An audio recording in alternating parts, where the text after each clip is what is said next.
நமக்கு ஒரு மொழி மேல எந்த காதலும் இல்லை.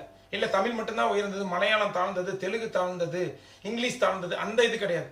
நம்ம அம்மா நல்லவங்க இல்லையா, அவ்வளவுதான். இது தமிழ் நம்ம அம்மா, சரியா தங்கம்?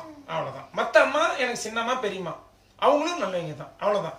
ஒரு குழந்தைங்களே அவங்களோட குழந்தைங்க பிறந்திருக்காங்க, அவங்களாம் நம்ம சகோதரர்கள். சரி, இதுதான் நம்ம மொழியை பத்திய அடிப்படை புரிதல் உங்களுக்கு சொல்லிக் கொடுக்க வேண்டியது நான். சரியா? இப்ப அடுத்தது திருக்குறளுக்கு வருவோம். இப்ப இந்த படத்தை வந்து நீங்க நிறைய இடத்துல பாத்திருக்கீங்க. இவங்க யாருன்னு ஃபர்ஸ்ட் சொல்லுங்க. சொல்லுங்க. திருவள்ளுவர். இந்த புத்தகத்து பேரு அவளே சொல்லிட்டா.